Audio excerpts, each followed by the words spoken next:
আশহাদু আন্না মুহাম্মাদার রাসূলুল্লাহ। আজানের মধ্যে আমার নবীর নামটা নিয়ে বেলাল একটা চিৎকার মাইরা জমিনে পড়িয়া গেছে। আবু বকর যাইয়া দেখে বেলাল বেহুশ হয়ে পড়ে আছে। সালমান পারসি পানি নিয়ে গেল বেলালের মাথার মধ্যে দিবে। হঠাৎ মাথায় হাত দিয়ে দেখে বেলাল আর দুনিয়ায় নাই। হযরত বেলাল দুনিয়ার মায়া ত্যাগ করে চলে গেছে। জোরে কান আল্লাহু আকবার। আল্লাহ নবী ইন্তেকাল হয়ে গেল। আল্লাহ নবীর সাহাবীরা পাগল পারা হইয়া জমিনের মধ্যে দৌড়াদৌড়ি শুরু করলো। বেলালের কান্না আর কে থামায়? বেলাল পাগল পারা হইয়া মদিনার জমিনে দৌড়ায় আর কয়, আমার নবী নাই রে দুনিয়ায়। আমি বেলাল কার জন্য মসজিদে আজান দেব, কার জন্য যায় নামাজ বিছায়া দিব, কার জন্য জুতা আগায়া দিব? আমার নবী দুনিয়ায় নাই। বেলাল বলে, আল্লাহ নবী যেহেতু নাই, আমি বেলালও দুনিয়ার জমিনে এই মদিনায় থাকবো না, আমিও চলিয়া যাব সিরিয়ার জমিনে। কোন আল্লাহু আকবার। হযরত বেলাল আল্লাহ নবীর ইন্তেকালের পরে দাফন কাফন কইরা পাগল পারা হয়ে গেল। সাহাবায়ে কেরাম কেউ কেউ ঘরে যায় না, মনের অজান্তে আর একজনের ঘরের মধ্যে যায়। কেউ নিজের রাস্তা ঠিক পায় না। আল্লাহ নবীরে দাফন দিয়া হযরত বেলাল জুব্বার পাগড়ি নিজের ব্যাগের মধ্যে ভইরা রওনা করছে, সিরিয়ার দেশে যাবে। আবু বকর কয়, বেলাল সিরিয়া যাও কেন? মসজিদের মধ্যে কি আজান দিবে? বেলাল কয়, আমি যদি আজান দে বলো মসজিদে নামাজটাকে আদায় করাবে? হযরত আবু বকর বললেন, বেলাল এই মসজিদে আজান দেবা, রাষ্ট্রীয় কোষাগার থেকে বেতনের ব্যবস্থা করা হবে। বেলাল বলে, আবু বকর তোমার ভালোবাসা আমার নবীর ভালোবাসা আমার প্রতি এক নয় রে আবু বকর। আমার মনে মানে না, আমার বুক ফেটে কান্না আসে আমার নবীজিরে যখন আমি দেখি না। আমি আজান দিব মসজিদে নববীতে, নামাজের মুসল্লায় দাঁড়াইয়া যখন আমি ইকামত দেব, যখন সামনের যায় নামাজে তাকাবো, তখন দেখবো আমার নবী নাই নাই নাই। আমি বেলালের মনে মানবে না, এই জন্য আমি মদিনায় থাকবো না। হযরত বেলাল সিরিয়ার দামিশক শহরে চলিয়ে গেল। 1 মাস 2 মাস নয়, 6 মাস হয়ে গেল নবীজির কাছে আনা রওজা জিয়ারত করে না। আমার নবী বেলালকে দেখা দেওয়ার জন্য স্বপ্ন যোগে বেলালের বাড়ি চলে গেছে। রাত্রিবেলা বেলাল স্বপ্নের মধ্যে দেখে আল্লাহ নবী তার পাশে আইসা মাথার মধ্যে হাত বুলাইয়া দেয় আর কয়, ওরে বেলাল, আবু বকর আমার রওজার পাশে আসে, ওমর আসে, ওসমান আসে, আলী আসে, তুমি কেন আসো না রে বেলাল? আমার মায়া কি তোমার অন্তরে মোটেও নাই? হযরত বেলাল কান্দে আর কয়, ও নবী, আমি যদি আপনার রওজার পাশে যাইয়া আপনার চেহারা না দেখি আমার মনে মানবে না।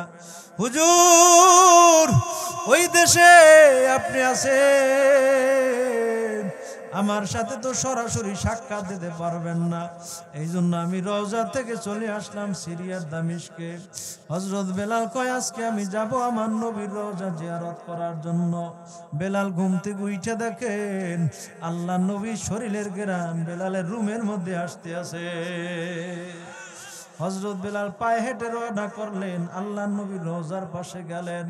ওই দিন হযরত বেলাল মদিনার মাটি ডারে হাতে লইয়া বুকের মধ্যে জড়াইয়া ধরে আর চুমা দেয়, কয়, মদিনার মাটি,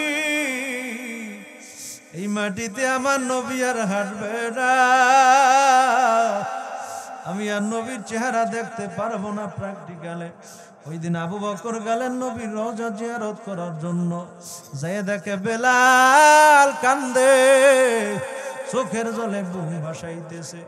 আবু বকর কয়, বেলাল তুমি আজান দাও না, মসজিদে এখন আগের মতো মুসল্লি হয় না, মুসল্লি কমিয়ে গেছে, মানুষের মন ভাঙ্গা ভাঙ্গা হয়ে গেল। ওরে বেলাল চলো, মসজিদে আজান দেওয়া লাগবে। হযরত বেলাল বলে, আবু বকর আমি আজান দিলে তো আমার নবী নামাজ ইমামতি করবে না, আমি আজান দিব না রে আবু বকর।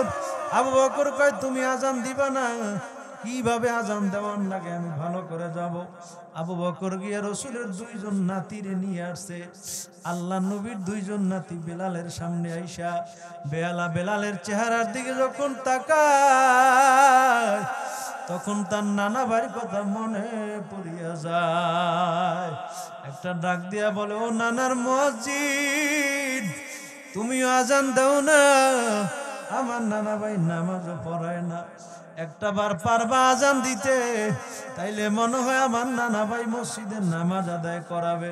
তার মানে আবু বকর দেখতেছে হাসান হোসাইনের মনেই নাই, তার নানা যে দুনিয়ায় নাই, হাসান হোসাইনের এখন আর মনে নাই নানা ভাইরে দেখা।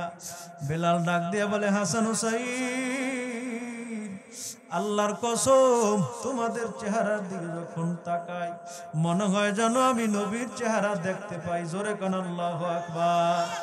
ও হাসান হোসাইন, আমি যাব মসজিদে আজান দিতে। হযরত বেলাল আসেন, মসজিদে আজান দিবে। ওরে মুসলমান ভালো করে বুঝবেন, এতগুলো কথা এই জন্য বলছি, নবীর মেয়ে ফাতেমা নবীর জন্য কতটা পাগল পারা ছিলেন। ওদিন বেলালের আজান শুনে হযরত ফাতেমা রাদিয়াল্লাহু তাআলা আনহা ছিল অসুস্থ। বেলালের আজান শুনে মনে পড়ছে তার বাবার কথা, মনে মনে ভাবে আজকে যখন সাহাবী বেলাল আজান দিছে, আমার আব্বু মনে হয় নামাজ আদায় করাবে, নামাজ পড়ায় মনে হয় আমি ফাতেমার সাথে দেখা করার জন্য আসবে। ফাতেমার মনে নাই, হাসান হোসেনের মনে নাই যে তার নানা ভাই দুনিয়ার মধ্যে নাই। হযরত বেলাল আজান দিলেন, আজানের ধ্বনিটা আল্লাহর আরশ পর্যন্ত চলে গেছে। হযরত বেলাল আজানের মধ্যে আমার নবীর নামটা যখন নিলেন, আশহাদু আন্না মুহাম্মাদার রাসূলুল্লাহ, আজানের মধ্যে আমার নবীর নামটা নিয়ে বেলাল একটা চিৎকার মাইরা জমিনে পড়িয়া গেছে। আবু বকর যাইয়া দেখে বেলাল বেহুশ হয়ে পড়ে আছে। সালমান পারসি পানি নিয়ে গেল বেলালের মাথার মধ্যে দিবে। হঠাৎ মাথায় হাত দিয়ে দেখে বেলাল আর দুনিয়ায় নাই। হযরত বেলাল দুনিয়ার মায়া ত্যাগ করে চলে গেছে। জোরে কান আল্লাহু আকবার। ওই দিন ফাতেমা রাদিয়াল্লাহু আনহা স্বপ্নের মধ্যে দেখে নবী আমার আসে তার ঘরের সামনে। আয়েশা হযরত ফাতেমা রাদিয়াল্লাহু আনহাকে বলতেছেন, ও ফাতেমা, আজকে তুমি দুনিয়ায় সাহারি খাইবা, আমি নবীর সাথে জান্নাতে ইফতার করবা। হযরত ফাতেমা রাদিয়াল্লাহু আনহা কান্না শুরু করলেন, আমি মনে হয় আর বাঁচবো না, কারণ আমারে নবীজি দেখা দিছে, এই জন্য দেখা দিছে, আমারে মনে হয় নেওয়ার জন্য আমারে প্রস্তুতি নেওয়াইতে বলতেছে। আমার আব্বু আমারে এই জন্য দেখা দেয়। হযরত ফাতেমা রাদিয়াল্লাহু আনহা ওই দিন কান্না করলেন। হযরত আলী বললেন, ফাতেমা কান্না করো কেন? ও স্বামী আমার, এই জন্য কান্দি, আমার আব্বু আমার এসে স্বপ্নের মধ্যে দেখা দিয়ে বলছে, ও ফাতেমা, আজকে দুনিয়া সারি খাইবা, আমার সাথে জান্নাতে ইফতার করবা। এখন আলীও কান্দে, ফাতেমাও কান্দে, দুইজনের কান্না দেখে হাসান হোসেনও কান্নায় ভেঙে পড়লো। ডাক দিয়া কয়, ও মা, তুমি কান্না করো কেন? আব্বু বা কান্না করে কেন? হযরত ফাতেমা বলে, আমার কাছে প্রশ্ন করে কোনো লাভ নাই, তাড়াতাড়ি দুই ভাই যাও, তোমার নানা ভাই রওজার পাশে যাইয়া জিজ্ঞাসা করো স্বপ্নের মধ্যে আমারে কি জন্য দেখা দিছে।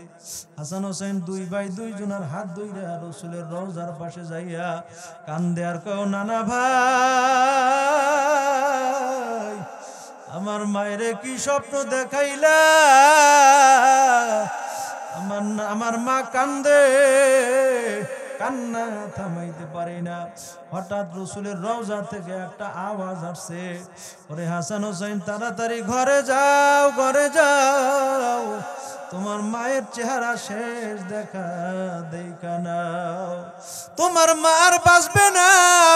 দুই ভাই চলে আসছে, দুই ভাই আইসা দেখতেছে মা কানতেছে। ও মা, তুমি বলে আর বাঁচবা না, কার চেহারার দিকে তাকাবো?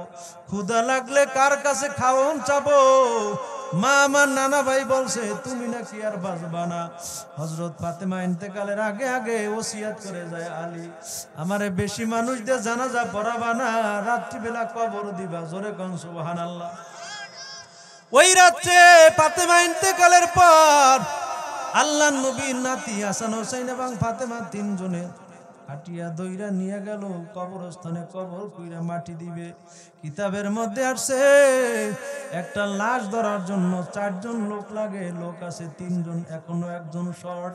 ওই সময় রাত্রিবেলা দেখে হযরত আলী রাদিয়াল্লাহু আনহু দেখেন হযরত আবু যর গিফারি একটা মোমবাতি লইয়া আলীর সামনে আসতেছে। আলী জিজ্ঞেস করে, আবু যর এত রাত্রে এই জায়গায় কেন আসছো? কয় আমি রাত্রিবেলা ঘুমাইলাম, ঘুমের ঘরে আমার নবী আমার ঘরের সামনে হাজির হইয়া গেছে। যাইয়া কয়, আবু যর আমার মেয়েটার দুনিয়ায় নাই,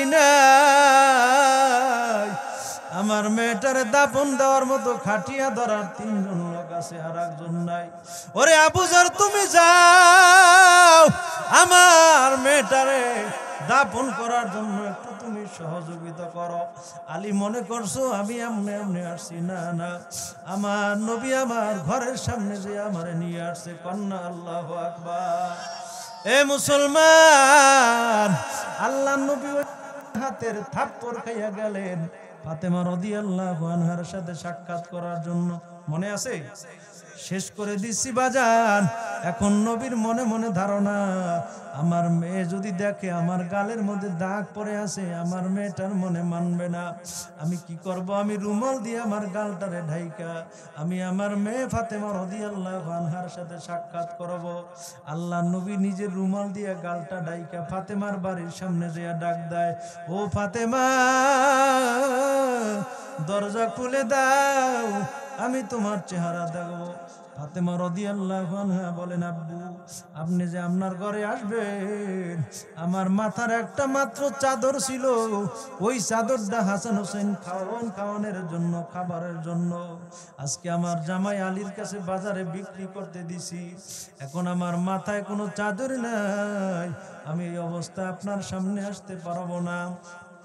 নবী আমার বললেন, ফাতেমা আমার মাথার রুমালটা আমি তোমারে দিয়ে দিলাম। আল্লাহর নবী যে রুমাল দিয়া গাল ডেকেছি, হাতের 5টা আঙ্গুল যেই নবীর গালের সাথে কেটে আছে, ওই নবী ফাতেমারে দেখাবে না তার গাল, এই জন্য রুমাল দিয়ে ডেকেছিল। ওই রুমালটা খেজুর পাতার আড়াল দিয়া ফাতেমারে দিয়ে কয়, ফাতেমা এইটা মাথায় দিয়ে আমার সামনে আয়, আমি একটু তোমার চেহারা দেখবো। ফাতেমা রাদিয়াল্লাহু আনহা নবীর সামনে আইসা দেখেন আল্লাহ নবীর চোখের মধ্যে রক্তাক্ত একটা ভাব আছে। আল্লাহ নবীর চোখ বায়া বায়া পানি পড়তেছে। আল্লাহ নবীর গালের মধ্যে দাগ দেখা যায়। একটা চিৎকার মাইরা জমিনে পইরা কয়, আব্বু আপনার এই অবস্থা হইল কেন? নবী আমার বললেন, ফাতেমা আমি আমার উম্মতকে শিক্ষা দেওয়ার জন্য মানুষের বাড়ি কাজ করতে গেলাম। উম্মত বুঝুক আমি নবী কত কষ্ট জীবনে করলাম, উম্মত শিখুক জীবনে কত কষ্ট করতে হয়। ও ফাতেমা হাতের থাপ্পড় খাইয়া আইলাম, মনে রাখবা আমি আমার উম্মতের জন্য দোয়া করে গেলাম।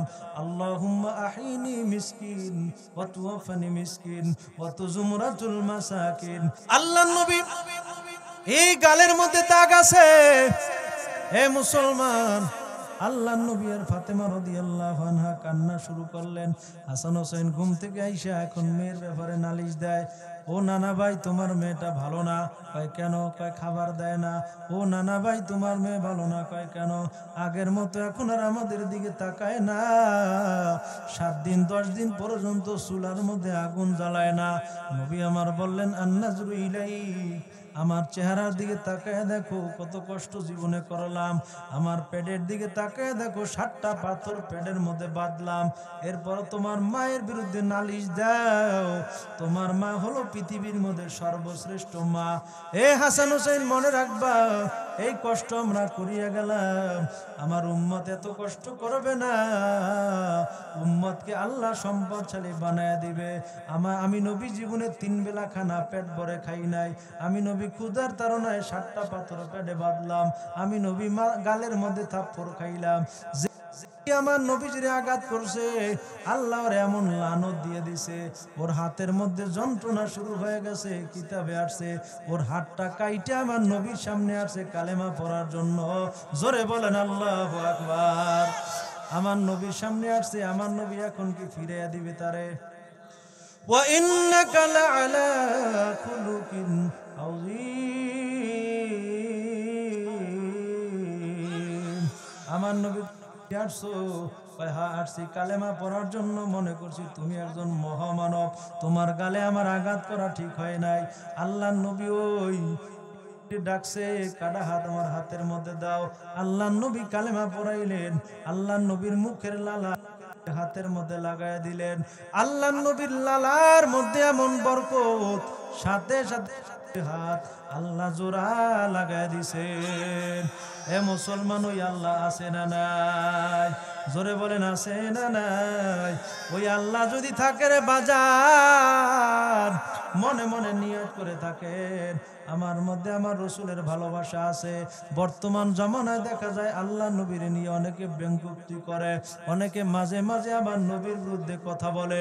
কোন বেঈমান যদি এরকমের আমার নবীর বিরুদ্ধে কথা বলে, ওই বেঈমানকে প্রতিহত করার জন্য আমার ইমানি রুহানিয়তের সাথে ওলামায়ে কেরামের ডাকে সাড়া দিয়া বেঈমান বিচার করার জন্য কোন দল নাই, কোন তরিকা নাই, চরমনায় শস্যি না বুঝি না।